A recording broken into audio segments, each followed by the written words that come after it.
हरे कृष्णा। आज की श्रीमद् भागवतम क्लास में आप सबका हार्दिक स्वागत है। गत सत्र में हमने सुना वामन अवतार लीला। बहुत ही सुंदर लीला भगवान ने दिखाई। अब आज हम श्रवण करने जा रहे हैं मत्स्य अवतार की लीला। ये वामन अवतार, मत्स्य अवतार भगवान के प्रमुख 10 अवतार उनमें हैं। वैसे तो भगवान के कई अवतार होते हैं और अनगिनत, उसको हम गिन नहीं सकते हैं। कई तरीके के अवतार होते हैं। लीला अवतार, मनवंतर अवतार, सत्यावेश अवतार, कई तरह के अवतार होते हैं। तो ये कुछ प्रमुख अवतार हैं। मत्स्य अवतार तो एक बार महाप्रलय जो है वो निकट था और ब्रह्मा जी को थोड़ी सी हल्की सी नींद की झपकी आ रही थी। तो नींद की झपकी आई तो वो योग निद्रा में चले गए। तो उनका मुख जो है वो खुला रह गया, और मुख खुला रह गया तो जो हयग्रीव नाम का एक राक्षस था, उसने ब्रह्मा जी के मुख से वेद चोरी कर लिए। अब वेदों को चोरी कर लिया और उसको ले जा करके उन्होंने समुंदर के अंदर डुबा दिया। अब हयग्रीव जो है, ये 2 हयग्रीव हैं। एक तो हयग्रीव राक्षस और दूसरा भगवान ने भी एक हयग्रीव अवतार लिया था, जिसके अंदर उनका मुख जो है वो घोड़े का मुख था। हयग्रीव का मतलब जिनका ग्रीवा, गर्दन के ऊपर का हिस्सा, वो घोड़े का है। तो हयग्रीव दानव और हयग्रीव देव। तो हयग्रीव दानव जो है वो राक्षस है और हयग्रीव देव भगवान का एक अवतार है। तो हयग्रीव दानव ने वो ब्रह्मा जी के वहाँ से वेद को चुरा लिया। अब भगवान ने भगवत गीता के अंदर ही ये प्रण लिया है कि परित्राणाय साधूनाम विनाशाय च दुष्कृताम धर्म संस्थापनार्थाय संभवामि युगे युगे, कि धर्म की स्थापना करने के लिए, अब वेदों को चुरा लिया है तो वेदों को तो वापस लाना ही पड़ेगा। तो उसकी स्थापना के लिए भगवान को अवतार लेना ही था, धर्म की स्थापना करनी थी। तो अच्छा, और मनवंतर, अगला मनवंतर आ रहा है चक्षुषा मनवंतर। तो अब भगवान जो है वो एक अगले अवतार की तैयारी कर रहे हैं। तो सत्यव्रत महाराज जो है वो नदी के किनारे बैठ करके अपना स्नान ध्यान कर रहे थे। तो स्नान ध्यान कर रहे थे तो उन्होंने ऐसे अंजलि भरी और सूर्य देव को अर्घ देने के लिए जल नदी में से लिया। तो उनकी अंजलि में जो है एक सोने की जैसी मछली, छोटी सी, उनके अंजलि में आ गई। उन्होंने तुरंत उसको, मछली को वापस गिरा दिया नदी के अंदर। मछली उनको बड़ी करुणा भय स्वर के अंदर बोले महाराज आप मेरी रक्षा करिए, ये यहाँ पे जो है नदी में बहुत बड़े बड़े जंतु हैं जो मेरे को खा जाएंगे, आप मेरी रक्षा कीजिए।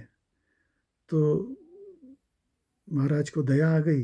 उन्होंने अपने कमंडलू में उस मछली को स्थान दे दिया और तुरंत ही, थोड़ी समय के अंदर ही, वो मछली जो है वो इतनी बड़ी हो गई कि वो कमंडलू में, वो कमंडलू उनके लिए बहुत छोटा पड़ने लग गया। तो मछली ने महाराज से बोला महाराज ये तो कमंडलू मेरे लिए बहुत छोटा है, थोड़ा सा मेरे को थोड़ा बड़ा स्थान दीजिए। तो महाराज ने उनको एक तालाब में डाल दिया और देखते ही देखते वो मछली जो है वो और इतनी बड़ी हो गई कि वो तालाब भी उनके लिए छोटा पड़ने लगा। तो मछली ने फिर से महाराज को बोला महाराज मेरे लिए ये छोटा है। तो महाराज ने उनको उठा करके एक कुएं में डाल दिया। तो कुआं में भी वो बड़ी हो गई। तो बोले कि महाराज, तो उन्होंने उनको उठा करके एक नदी में डाल दिया। नदी में भी वो उतनी बड़ी हो गई। तब महाराज समझ गए, बोले ये कुछ ना कुछ जो है ये भगवान की लीला है। तो उन्होंने जो है उसको जमुना या गंगा जी के रास्ते समुद्र में छोड़ दिया। तो जब समुद्र में छोड़ा तो वो मत्स्य जो है वो भगवान के रूप में प्रकट हो गए। उनका ऊपर का भाग जो है वो मनुष्य का था, शंख चक्र गदा पद्म लिए, और नीचे का भाग जो है मछली का था, और वो प्रकट हो गए सत्यव्रत राजा के सामने। और उन्होंने उनको बोला 7 दिन के अंदर महाप्रलय होने वाली है, तो आप एक बहुत मजबूत जहाज का निर्माण करो, और उसमें निर्माण करके सप्तऋषि और सब तरीके के जितने भी जड़ी बूटियां हैं उनके बीज, और जितने भी तरह के प्राणी हैं, जंतु हैं, उन सब के जोड़े आप इकट्ठा करो, और जितने भी वेद शास्त्र हैं वो सब आप इकट्ठा करो, और एक नौका में आप इकट्ठा करो, और प्रलय वाले दिन मैं स्वयं आऊँगा, और आप मेरे सींगों से आप वासुकी नाग की मदद से उस नौका को बांध देना, और मैं आपको जो है इस नौका को लेकर के इस युग के पार अगले युग में ले जाऊंगा, अगले मनवंतर में ले जाऊंगा। तो जैसा चारों तरफ में 7 दिन के अंदर इतना पानी आने लगा कि समुद्र और इतना बढ़ गया कि धरती तो दिखाई नहीं दे रही थी, चारों तरफ में पानी पानी पानी पानी। राजा ने जो है जैसा जैसा भगवान ने बोला था सबको इकट्ठा कर लिया, इकट्ठा करके एक बहुत बड़ी बड़ी सारी मजबूत नाव बना करके उसमें सबको इकट्ठा कर लिया। सही समय पे मत्स्य भगवान प्रकट हो गए, और मत्स्य भगवान, बोलिए मत्स्य भगवान की जय। तो राजा ने जो है जैसे भगवान ने बोला था वासुकी नाग को लेकर के, और उनके सींगों से बांध दिया नाव को, भगवान के सींगों से, और भगवान उस नाव को लेकर के बहुत तेजी से और लेकर के चलने लगे, और चारों तरफ में अंधेरा ही अंधेरा था, खाली जो सप्त ऋषियों का जो रोशनी था उसी से ही ये पूरा संसार जो है वो नज़र आ रहा था उन लोगों को, और प्रलय का जल चारों तरफ में। और यही राजा सत्यव्रत जो है आगे चल करके अगले मनु बने, अगले मनवंतर के मनु बने। और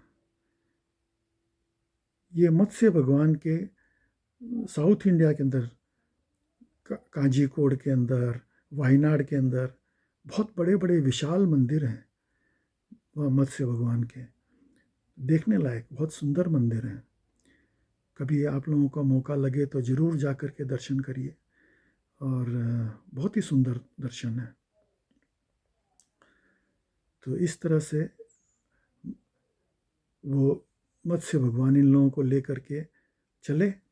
रास्ते में हयग्रीव राक्षस जो दैत्य था उसका वध किया भगवान ने, और वध करके वेदों को जो है उसके कब्जे से छुड़ाया, और कब्जे से छुड़ा करके उन सबको सुरक्षित अगले मनवंतर में पहुंचाया।